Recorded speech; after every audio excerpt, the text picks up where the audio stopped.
Hello, and welcome to the Paramedical Tattoo Podcast. And I took a couple weeks, a couple months actually, off of interviews and went solo for a little bit. And now decided to get back into some interviews. And Ari was generous enough to grace me with her expertise today. So welcome, A.R.T. member Ari. Oh my God, I'm going to say your name wrong. Legess? No, Legess? Oh my God. You're right, LaJess.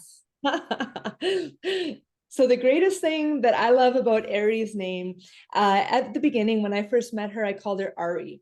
And then she finally corrected me like months later. And I said, why didn't you sooner? And she's like, well, I'm used to it, whatever. And she's like, it's like Ari, like Areola. And I'm like, how did your mother know to name you that? Yeah. And now that's like my very easy, like unforgettable intro. Like, I'm Ari, like Areola. It's great. You've been waiting your whole life to step into the ownership of your namesake, and it's like you were born for this. Yeah. You said that to me once, and I was like, okay, Stace. And I'm like, no, that feels right. It very much feels right now. And I'm taking full ownership of that. Awesome. Well, because I do have to kind of take a little bit of leadership, we're going to do a little bit of an interview here. And why don't we start off with, I would like to hear a little bit more about your journey into paramedical from PMU. So how did you start your journey into tattooing, and what led you to make a move?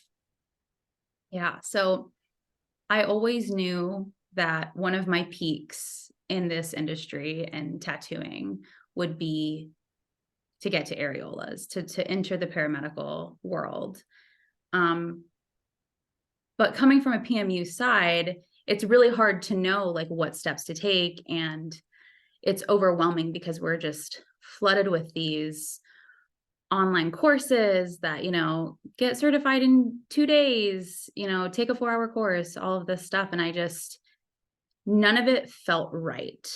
Um, I I am a partner with my sister. We both have a tattoo shop called Electric Lady Lounge. And our whole purpose and our whole foundation was built off of really her cancer survival story. When you go through a really hard time, when you're going through an eye of a storm, sometimes you need a little bit of lightning to kind of guide your path.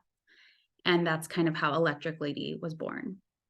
So, with that being said, I felt like I had so much pressure. And honestly, I just really wanted to honor the survivors always from the beginning, knowing my sister is one.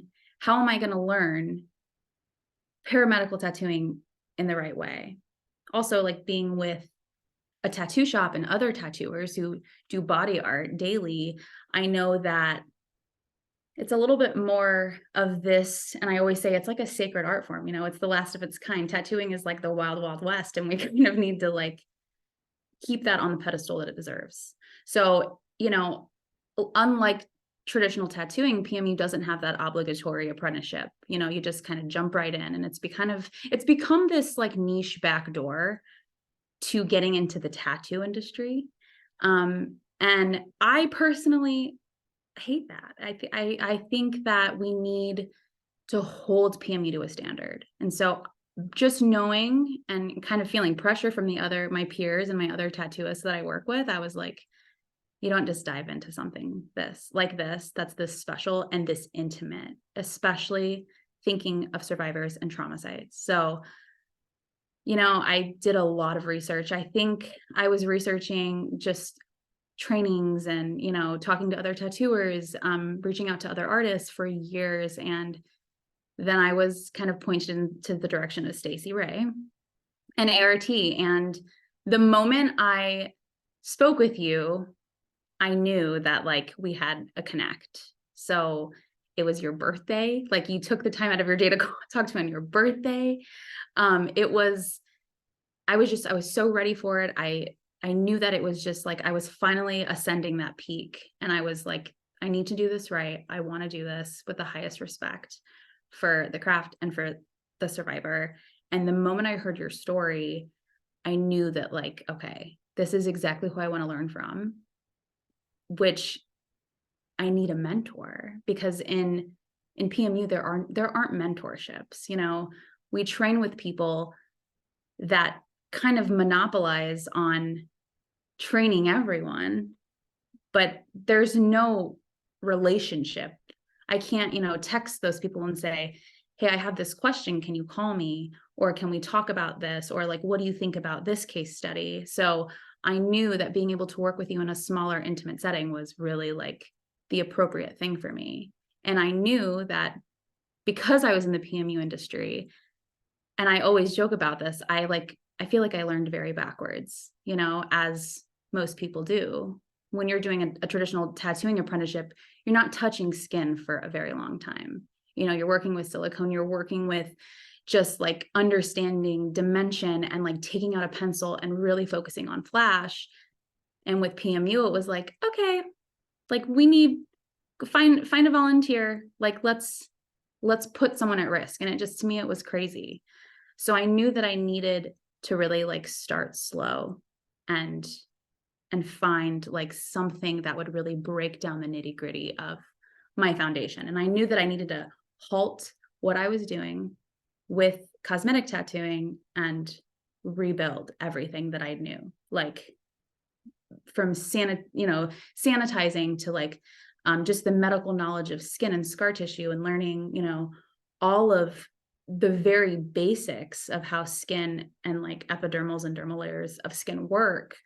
I just needed to like take a step back and really dive into that step by step by step, and then add other layers of artistry and knowledge, and then get into skin. So when I met you, it just really opened that door to PMU, or I'm sorry, to paramedical. And you told me too, like, you're going to be surprised with how much better your PMU gets just by these tiny little bits of knowledge that I'm going to give you. And it changed everything. I feel way more confident with using a plethora of needle types. I'm working way less time in the skin. It's like, you know, you're not working smart, you're working smarter and harder. You know, it's not one or the other. You're working smarter and you're working harder because you have the knowledge to back. So, yes, you opened the door for me to the paramedical side, but also you solidified my knowledge of PMU, which was like, okay, I feel better in working on people's skin, especially survivors. So. Well, I'm glad that it's been a good journey for you working with me, but I didn't really want to talk about me. But we were talking a little bit in class yesterday about why people in the PMU world seem to think there's so many differences between PMU and body art. I'm like, it's all tattooing. Like a sound tattoo knowledge is sound tattoo knowledge, no matter the application. I don't understand why people try to sell these differences when we really should be trying to connect over the similarities, in my opinion. Because the hard part about paramedical is the scar tissue. So you got to have the expertise so you can handle the challenge of the tissue, right? And yeah, I just didn't really feel like there should be that much of a difference. But I just kind of, based on what you just said, I kind of want to ask you, do you feel like you would have had that outlook if your sister wasn't a body artist? I don't think so at all. I think I would have thought I was doing everything the right way, because I feel like, and this sounds really harsh, but again, this comes from love. I feel like a lot of the time in the PMU industry, it's just a lot of the blind leading the blind, because we are so conditioned. And I'm part of these, you know, forums and like PMU groups where people, you know, post their work, they look for criticism, or they look for very basic, like they're asking questions like, what does 1RL mean? And I'm like, if you don't know that answer, you shouldn't be touching a human's face, right? Like, but I think, and I read these comments and people are very like, they're ridiculing. And then you see people that are like, come on, this is supposed to be this like group. This is like the sisterhood, this bond. And I'm like, respectfully, no, it's not. It's more than that. you're harming people. And the fact that we have to have these groups, these forums where we're asking very general, basic questions just goes to show there's a very, very wide lack of mentorship of actual teaching. Right. Yeah. So my personal experience, because I've been in the body art world since about 1989, and I started tattooing. I started my apprenticeship in 95. I started tattooing in 96. I started tattooing scar tissue in 98. Hardly any tattoo artists were really doing a lot of work with scar tissue, and definitely nobody was training. So I kind of had to figure it out.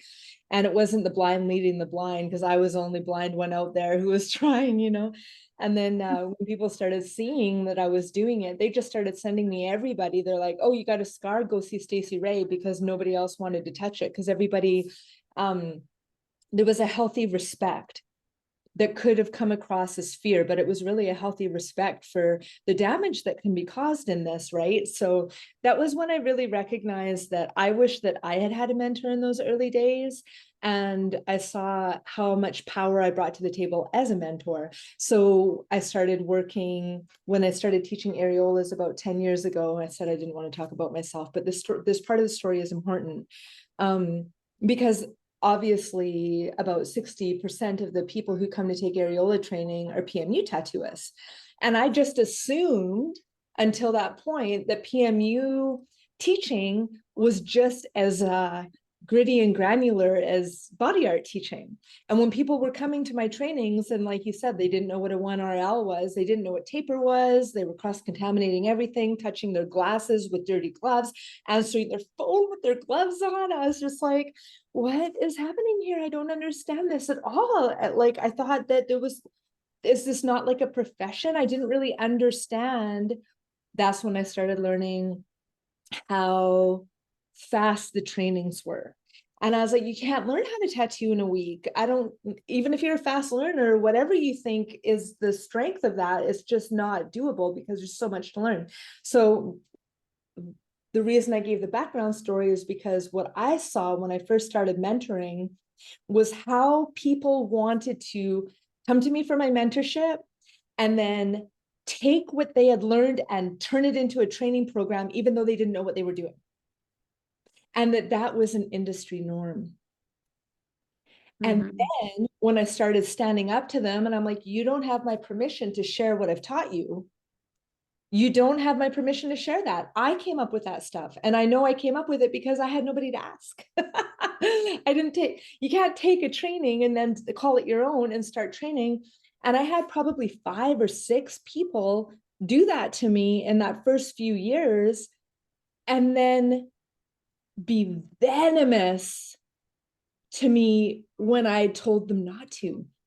And then I realized that that was really the part of that training that was unfortunate, was that they didn't have anybody telling them, you can't teach until you're a master yourself. And I think that that is the flaw in that, this leading to, for example, people owning a business who don't know what a 1RL is. Yeah. Yeah. So anyways, you had a big jump, having a sister as a tattoo artist and then working with other tattoo artists, obviously was a huge help to you, and really good paradigm influence in your belief structure, right? But it's still quite a journey. Do you have any, is there any advice, do you think, that you could give to maybe a PMU tattooist who doesn't have that support system built in, who wants to get into paramedical? Yeah. I know that every person learns differently. And again, this is coming from love, but I think it would be almost impossible to not have peers in the industry that are outside of my room in the shop. I need those people and I need their knowledge. Like, we all really collaborate off of each other. Working in a studio right off the bat and like, focusing on your branding and like just getting clients in. I think that can all come, and that will all come later. But like the real importance is just learning from people who understand just basics of us, like we said, like being sanitary and, not cross contaminating, and just like very, very, uh, basic things in a tattoo shop that you would just expect as a consumer. Oh, everything's clean. Well, if you're not working in that setting, how would you know? If you're not in, submerged in the arts in that way, how would you know what's wrong? So what I would tell someone in PMU who is really thinking of taking this step, I would say, look at yourself and be brutally honest with yourself. What does your healed work look like? Are you happy with your results? Do you feel like, you're at the place artistically when you don't have a tattoo machine in your hand? Can you pick up a pencil and can you just draw some basic realism? Like, what does that look like for you? Are you interested in that? Do you think you can find space in your life to devote time and energy to not just tattooing, not just making money, but can you step away for a second and focus on the art of it all? Because if you can't, that's what tattooing is. We get really lucky when we're in PMU because we don't have to create our designs, on our Sundays or like every night, or, we don't even understand the grueling part of tattooing. And like, for me, being submerged in that world, I was like, I want that. I crave that. I want to have a flash sheet, I want to collaborate with other, artists and do that stuff. But that's also like the nitty gritty of tattooing, is being able to step away from your machine, sit down and draw. And so, not only that, but you have to ask yourself, like, what kind of person are you? This is work. Like I'm very fortunate in our business. My sister and I, like, we're a very successful, like, we have a lot of clients that like really, really know our hearts and support us. But I did not go into paramedical tattooing for money. And I think I knew that immediately. This is going to be just reinstating the why. And this is going to be the work that really like fills the cup, right? Because any job is going to get monotonous. But what is going to bring back the passion and the beauty into this art form? So you have to ask yourself, do I feel like I'm an artist? Do I feel like I have a solid like foundation and structure to just, or really just, foundation of knowing tattoo basics? And if you don't, that's okay. It is never too late to put a lot of your business side on pause, take 3 steps back and reevaluate and say, I'm going to do this the right way. Because you have to. When someone else's trauma site is literally in your hand and you don't know, you better not go. You better not do it, because that person's already been through so much. The last thing we're going to do is botch people. And we have to be fierce about that. And again, it comes from love, not even for the artistry at this point, but for a survivor. They've already been through enough. So it's a lot of self-reflecting. And if you want and think you want to do it, pick up a pencil and draw a nipple every day and look up some realism. Just start with very basic artistry. That's what I would say. Yeah, oh, that's good. That's good. Yeah, because one of the things that we benefit from body artists is so much drawing, because it makes us strong enough. So then if we're building these muscles all the time, when we turn from the pencil into a machine, we've already got the motions and everything so down that we don't really have to build a lot of strength. And I can't imagine just putting a machine in your hand and also learning a whole new technique, but with all this weight in your hand, and how you would be set up to do a good job of that. Like, yeah, my mentor was like, draw, then draw more, then redraw he's like, oh, you think you did a good job of it? Draw it again. Like, Yeah, it is grueling, you know, but it gives you strength that nothing else can. So there's a payoff to it. It's a return on investment. Yeah. Yeah. I wish that, what do you think if like PMU tattooists, listening to you talk about your shop and stuff, what do you think of PMU tattooists, instead of opening a little business right out of training, what if they went and worked in a body artist shop? What if they went and worked with body artists? What do you think about that? Yeah, I think, and we've talked about this a lot. Sorry, my cat is jumping all over the table. So if you see her, her name is Medusa. Um, we've talked about this a lot, and it's when the first thing we talked about was it's not different. It's not really different. The annoying part is that the training and the apprenticeships and all of that is so vastly different. But I think there's a big disconnect between body artists and trying to stay so focused, body artists and cosmetic tattooers or PMU artists, because, and like, I've experienced this too. When I was first getting started, I was microblading, and I do not do that anymore, but I was doing it in a tattoo shop because I knew they were licensed, and I was just kind of like, can I use the space? I know you have the licensing. I know you have the sterile spot. And the owner was like, yeah, sure. But like, didn't even really, you know, tap into what does your work look like? And I mean, that's on the owner too. Like, you got to know, because you're representing all of that. But I think there's a little bit of a disconnect. And I think if a tattoo shop owner decides to collaborate with these PMU artists, and these PMU artists think, you know what, maybe I'll reach out, I think there needs to be a very basic understanding. And I think it should still be like, you need to show your work. And like, I would be like, can you set up your station for me? Like, what's your setup look like?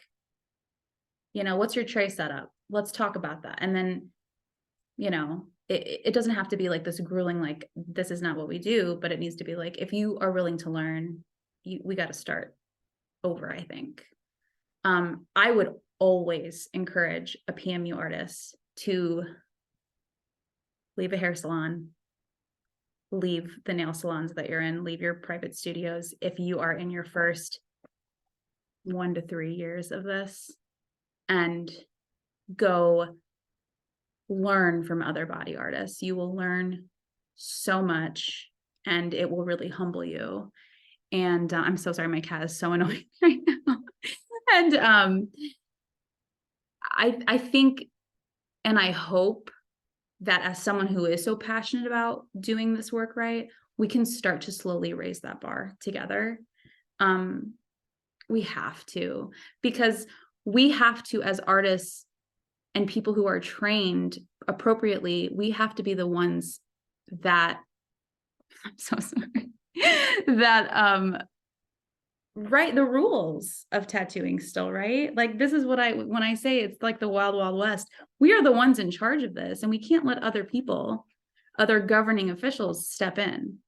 This is our turf, right? And so the more, it's not even just about the, you know, tools we're using or not using correctly. Like, we have to own, you know, like, who we're working with, the tool, like, let me catch up. Sorry, my cat is so annoying. No, it's so funny because as soon as you started talking, my cat was like, I know her. And she was like meowing and like so anybody who watches this later, my cat has met Ari and was very excited to hear her voice. So I had to mute myself for the same reason. I love Sophie. She's literally the most beautiful cat ever.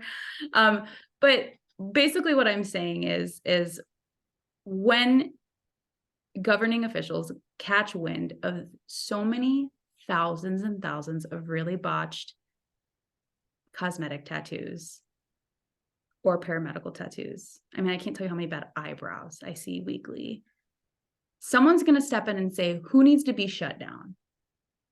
So then they're going to be regulating the wrong side of things, right? Because here's the thing. So tattoo education has been around for almost as long as tattooing has. And tattooing is one of the oldest professions. and they're regulating the wrong side of it, because what they're doing is they're regulating the end product instead of the manufacturing plant, which would be the teachers.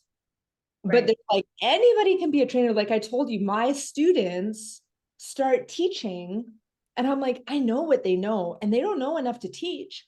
But the people that are out there, maybe they've bought some followers on Instagram and they put on a shiny face and say all the right things. And how would, it's like buyer beware, like how would they know the difference? So it's like, how would that person know that, say that trainer just took my training 6 months ago and did their first areola 6 months ago. Well, now they're doing a training. I'm like, and then so what I would do is I would contact the person and I'd be like, you don't have my permission. And they would just get hateful to me. How dare I? Because it's an industry-wide thing, right? So I believe I believe that all the problems that we have in the industry come down to education. Yeah. And trainers being taking responsibility for their students' work instead of just being like you said, you can't really text them or whatever. Just more responsible trainers, and then people choosing people that are invested in them. But that's not what this talk is about. This talk is about you. Okay, I feel so passionately about what you say too. So So absolutely. yeah, so it's like, and then I want to ask you this, but I would like if you can give us a short answer just to kind of wrap up what we were talking about there, because you got me thinking about, can somebody learn paramedical who doesn't already know how to do how to tattoo? Like say like a nurse professional, because you know how I feel about that. But like, do you think it's possible? Is it possible?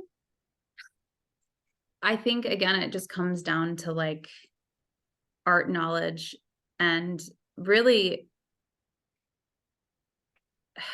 I couldn't imagine being a nurse or, you know, we're using that as an example, or having this profession already, and then sneaking into paramedical tattooing on the side.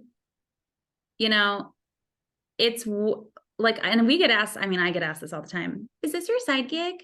Like, is this what you do for fun? Is this your, I'm like, honey, no, this is my job. This is my career. Um, you have to fully embody that. And I think like, yeah, being anyone in the medical field or a nurse or anything like that, like you would have a great foundation, but it's so much more than just being highly bloodborne pathogens qualified, certified, Yeah, right? because that's just one part of it. You'd have a strong foundation in one part of it. Then you also have to be artistic, as you said. And then the technical aspect of actually having the strength to put a tattoo in the skin, in healthy skin well, and then the added element of scar tissue. Yeah, they would be very advanced in one area, 1 out of 5 areas. So anyways, yeah, just like, that's a conversation that I just kind of think needs to be open, because one of the things about a few of the people that I've trained is they teach beginners, people with no tattoo experience. And I'm just like heartbroken for the people that are going to get tattooed by them. But that's not what this is about. What this is about is, as we've come to hear from this conversation on how seriously you take this and how much you love it and how important it is to you, it's not surprising at all that you've been getting recognized a lot for it. So how does that feel to be recognized as much as you've been getting recognized lately? It feels, um, it's like no pun intended, it's come full circle because it feels like I really took my time and I obviously like honored this art and I wanted to do it right. It feels so much more purposeful.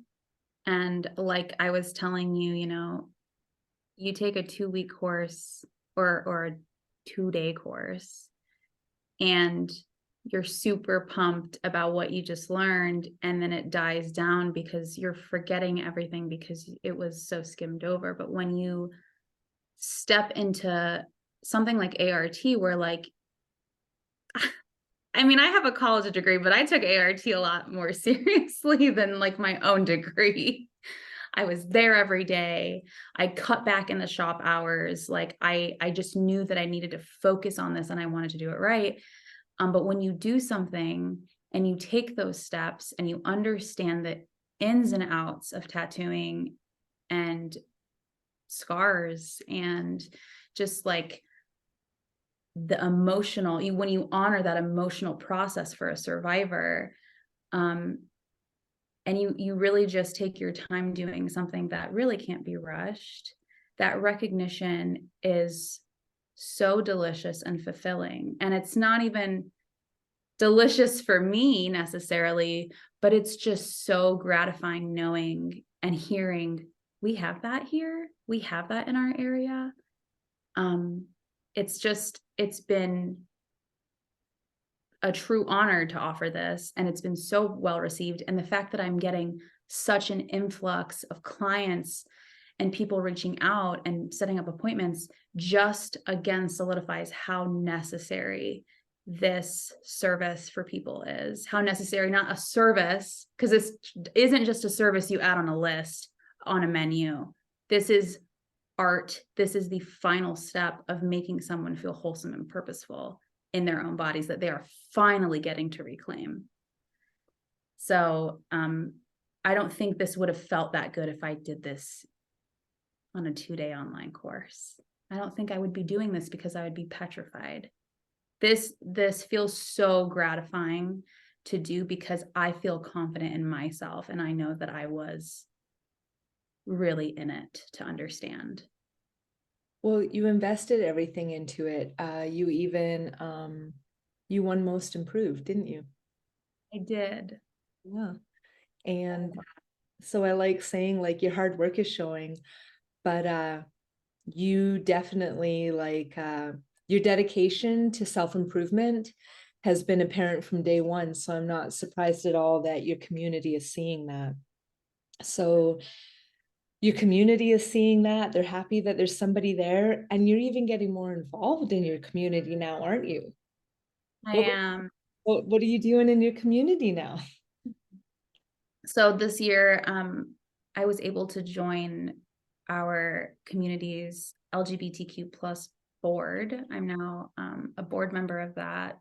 And I'm able to like share the resources, right? With anyone who's going through any kind of gender affirming process, which has been, again, so well received, especially in a smaller suburban town. And like today I was at oncology and, surgeons' offices, just kind of sharing again, like, hey, I'm here and I just want to have this professional relationship with you because we know that reconstructive work doesn't just stop on the surgical table.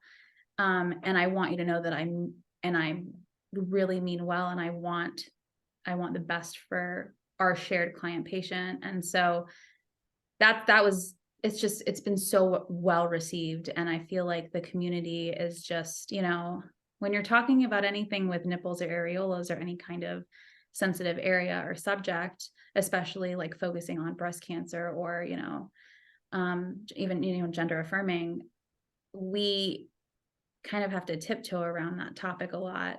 And we get a little, even posting on Instagram, right? We get silenced a lot. But when a small community celebrates that and lifts it up, it just, again, it's so validating to know that like what we're doing is necessary and needed. And I'm just so happy that I took forever to really decide what I was going to do. You can't rush something like this. And you, as my mentor, would have been like, if I wasn't ready, you would have told me, I don't think you're ready yet. And that's what I wanted. That's what I've craved as a PMU artist cosmetic tattooer who has never received any kind of corrective criticism or just like a very personal conversation about where I'm at. The first thing I ever asked you was, where do you think I'm at? Do you think I'm capable of doing something like this? Because I truly did not know. What I did I truly, say back? I remember what I said back. What did I say back? you're like, well, you can work on a couple of things, but I think I'm gonna give you this opportunity because I just feel like your background is so different because you work with your sister and you understand. Yeah. So I remember saying to you, I remember being like, okay, like I see your heart and I see your respect for what you're going to be doing, and that you can have a positive impact on people or you can have a harmful impact on people. And you are in a supportive crew that you can ask those people questions. And if you're like, this scar is intimidating me, not only do you have me to reach out to, but if you felt like reaching out to somebody closer to you, you have somebody who will help you learn how to honor your divine no, which is really what it comes down to. Because sometimes we just have to say, no, the skin isn't ready yet. And I knew from that conversation that you would not take that risk on your client's behalf. Yeah. Yeah. And, going through watching a loved one go through that whole alienation, you're like, that is the most important thing. That person, we're all survivors in our own way, whether we have gone through cancer or whether we are just reclaiming ownership of who we are. I would say we're all survivors. And so why would I ever, ever, ever harm someone who has come this far to reclaim who they are or who they want to be represented as? It's not right. So that makes me think of earlier on, you said something about eyebrows, and you see so many bad eyebrows, because I feel like that would be harmful. I feel It like is. I had bad eyebrow tattoos. I feel like, especially being a natural redhead and having a light complexion, I feel like that would be really a crappy experience for me. So I'm like, how do I say this? How do I say this in a PC way? Because I piss people off so much. But how do I say it in like a way that really honors what I'm feeling like? Because so many people are out there who don't care as much as you do. And like, how do you put that into perspective for them? Yeah. So when we know that cosmetic tattooing, any tattooing in general, that is not a necessity. That is a luxury service, right? That is us embellishing on our personality, who we are. So when we focus on cosmetic tattooing, I think as an industry, we think, I can charge more. This is cosmetic. This is borderline beauty industry and plastic surgery. That is that shift from regular body art tattooing, traditional body art, and cosmetic tattooing or PMU. And so I see like crazy prices. They're like nauseating to me. And then I see the work and I'm just mad because I know that some person has said, you know what, I'm going to do this for myself. I'm going to invest in myself. I want to feel beautiful. I want to feel better. I want to feel complete.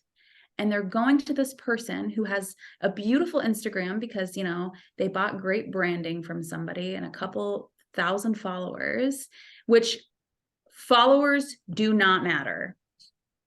I just want to say that. Your number of followers doesn't matter. Look at healed work.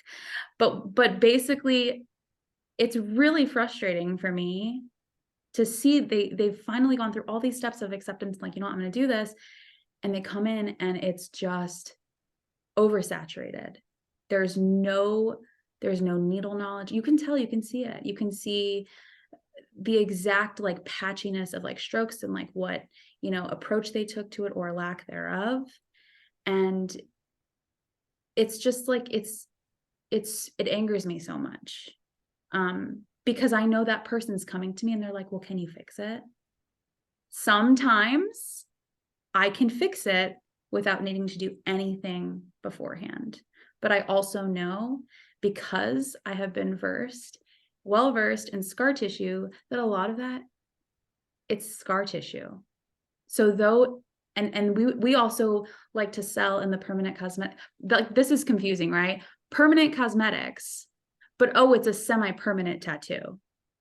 Like that's a whole other thing. So we're like, it's non-committal. So just come in and give me all your money. And we'll get you the brow you want. But over time, like that is scar tissue and scar tissue forming. And we do not have microscopic vision to know if we are just entering epidermal layer of skin, the first layer. There is no way, especially when you're manually scraping, right? Like I see the implantation into the dermal layer, that second layer of skin, and that is permanent, you know? And when people come in with black eyebrows and they're like, well, can we just color correct them? I have to do these spiels and give these analogies of that glass is full. If I pour more in, it's just going to overflow and overflow. Nothing's going to retain. You have to get laser removal now. You have to do lift removal. And now we're creating another trauma site. And now we're adding more dollars. Yes. Well, on top of that person's journey, even have to go back the first time and be like, I'm not happy with this tattoo. And not trust that person to fix it, obviously. But now I got to go pay somebody else. And like, I didn't even really have that, whatever, $100 to begin with. And yeah, so then when I think about, because as somebody who's lost my breasts and received botched nipple tattoos by a nipple trainer, which is one of the reasons that I shine such a light on the problems with training, because it was hard for me to even look in the mirror and be like, she fucking scarred me. And she should have known not to. And you know what she did about it? She kept going. Yes. And you know what she's doing about it now? Teaching people those same mistakes. And then when I talked to her about it, she threatened to sue me for slander. I was like, do you want to see pictures? I'm not slandering. What? Suing me? What? Wait a second. What? I just wanted to let you know it didn't heal well. Like, why are you starting a fight with me when I'm telling you your work caused my body harm? And now you want to fight me about it? And yeah, so it's just like to be the person harmed to begin with is the shittiest place to be. Yeah. I had my eyebrows watched too by my eyebrow trainer, by my microblading trainer. And I flew to Vegas and I had them redone. Right, because you had a couple corrective sessions, because that's where I met you the first time, just randomly in the lobby of Girls Inc. And you gave me your I was like starstruck a little. well, But to add on to that, Stace, too, like what you were just saying, when you said that person doesn't have trust in that artist and then they come to me, they already don't trust me. Right. I have to then fight for their trust. And then PMU as an entity is completely tarnished in their brain. And then they're like, don't do it. It's bad. Don't do it. It's bad. Because the right people are doing it. yeah, so then I've been telling people a lot too. So right now things seem to be like pretty slow in the PMU world. I only know about this because of the people who want to train with me, who are telling me how slow their business is. And they're like, well, maybe I'll come take your training like in the spring because I can't afford it now because business is slow. But everybody's turning into trainers, and now they're training because they can make more money teaching than they do tattooing. And now they're oversaturating and pumping out all these new tattooists. And I told Jody Stosky this like 8 years ago. I was like, you guys need to stop training so many people. You're going to train yourselves right out of work. You're going to like oversaturate your market, and nobody's going to trust you because the quality is going to go down. And my whole generation has worked so hard to bring tattooing out of the gutters, and you guys are going to put it back in. And then the next thing you know that happened was like the Walmart eyebrows and people posting the pictures of the big crazy eyebrows and the crazy microblading and the scars and the bleeding and I'm like, so it's happening right now. And you're right. So then the new tattooists who aren't making any money tattooing because nobody trusts PMU, now they're becoming trainers. And then the whole thing is just like, it's like a snowball effect. And that snowball is like, it's getting muddy and it's going down the gutter. And it's like, how do we recover? people's trust, because the same thing is happening for paramedical with all of these nurses who take training. And I gotta say, like, I rubbed a few nurses the wrong way, because anybody can learn how to tattoo, but you have to learn how to tattoo. And you can't learn how to tattoo in a weekend or even a week. And so if you're not willing to dedicate that time, there's a good chance you're causing harm to your people. And how do we regain that trust? Right. Yeah. And the same thing is going on in just the tattooing industry in general. We're just seeing so many apprentices. In my small town, there's almost a dozen tattoo shops within like a 5-mile radius, and apprentice after apprentice after apprentice, finishing an apprenticeship in like 6 months. And then this is a really, really, I was reading like how there are certain states this year who have doubled their amount of tattooers in the last year. And like, we're wondering as an industry, how am I not busy? Like, why is it so slow? We're doing it to ourselves because we're just teaching and teaching and teaching and teaching. And it's not wholesome work. We're just doing it so that we can, pay a booth rent? It doesn't make any sense. And there's no standards or regulations for educators or the education kind of field in general. Like, people don't need to prove that they know how to tattoo before they'll teach. And then people like me who do know how to tattoo and I do know how to teach, I'm so choosy with who I work with that people who maybe could learn well from me are intimidated from even talking to me because they know how choosy I am. They don't know that I would choose them, but I'm so dedicated to my students that it's such a energetic exchange for me that I have to match people's energy so that I know that we're going to get the most out of each other's investment, right? And yeah, I'm just like, I'm working with there's like education committee and stuff, but then we don't want to get too involved with trying to tell the entire industry how to operate, because nobody really has a right to do that. So then what's happening, like you said earlier on, is the government's going to swoop in and do it, and they only care about numbers. Yeah. Yeah. Anyway, that's not what this conversation was about. It always ends up being the topic of conversation. Education is somehow every one of these, and that's why I stopped doing interviews for a while, because it felt for a little bit there like every interview just ended up complaining about education. And it always circles back to that. So I'm not surprised that it did, but we're here to celebrate you. And you've worked really hard. And I guess that is still like, it goes into it because you've overcome that by putting in more effort than you even saw fit yourself. Like, you worked hard, you sought out mentorship, you took that time off of work, like you were saying, you were like, you recognized, what's it going to take for me to be amazing? And then you went above and beyond. And because of that, you've had some pretty great achievements in a pretty small window of time. And that's only going to grow because you started it all with respect and love. For sure. Thank you for saying that. Timing, and we've said this a million times, timing, she's mysterious, but when you trust it and you take your time and you allow certain people in your life and you understand their guidance, and maybe if the words are harsh, again, that's probably just coming from love for something bigger than we know yet. And you changed my career, not a job, but a career. And in turn, I get to change people's lives. What more could you want out of an experience like this that will just continue? There's no cap for education. If you think you know everything right now, that is a sad, sad way to live. I would never want to know everything because I never want to stop learning and learning and learning. So that's how I feel. Well, you changed your career.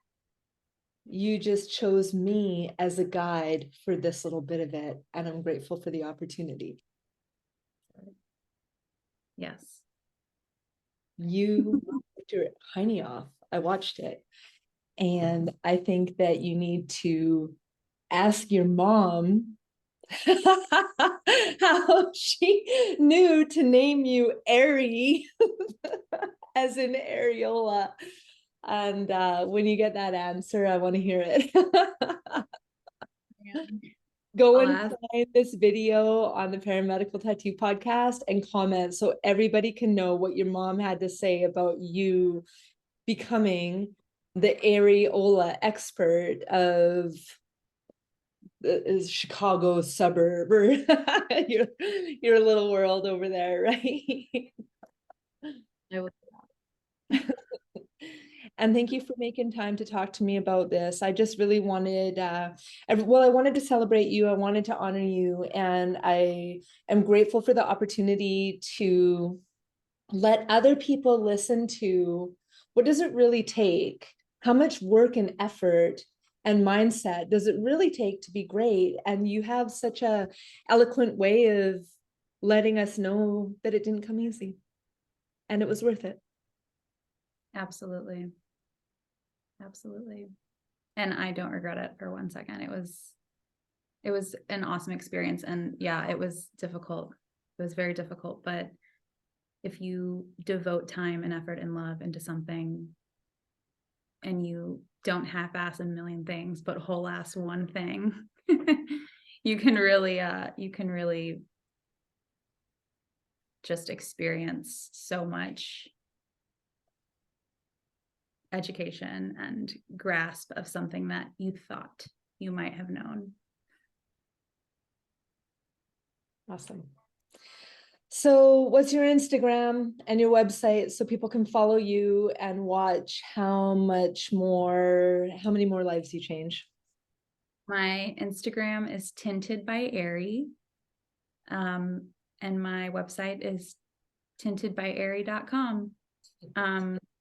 I will be insurance qualified by the end of the month, and I will just keep working with nonprofit organizations to make sure that paramedical tattooing and any kind of cosmetic tattooing is achievable and financially available for those who need it, because this really is the final step of reclaiming who we are. Yeah, and after everything that people have been through, they deserve to have that final step really honored by somebody who cares, right? So you're in a Chicago suburb, so you are serving Chicago. And which side of Chicago are you on for people who are maybe downtown? Yeah, so I am just an hour south of Chicago.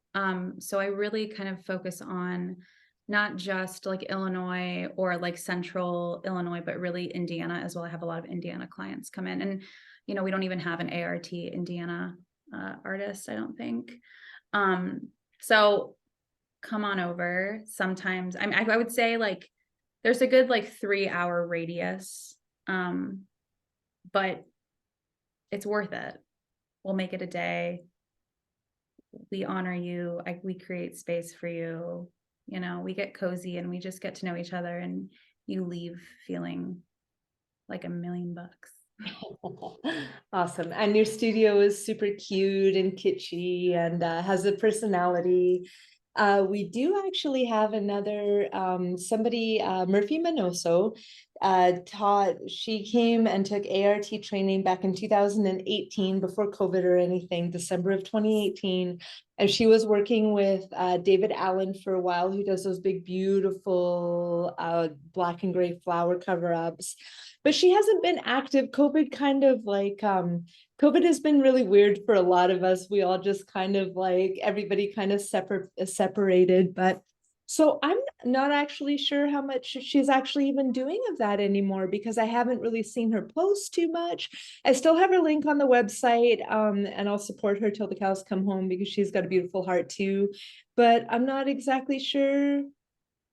I don't know exactly where she is working even. I don't even know. I looked recently because I was curious too. I saw her on the website. but I know she also like, she's involved in like yoga and stuff, right? This is the same person, I think, that has all of that going on as well. So I don't know, but if she's a better option for you and you're, you know, travel, if she's an A.R.T. artist, I 100% back that person because I know the work it took to get where she is. And that's what this community is. Like, we have to trust those who we know are great. It's not all catty and mean. If you do it the right way, amazing. Let me boost you. Let me be your hype girl forever. Yeah, and it's the most important work that we'll ever do, and everybody should take it as seriously as you. And thank you for your time today. And we just can't wait to see your new adventures and how far you take things, Areola. Thank you, Stacey Ray. I appreciate you.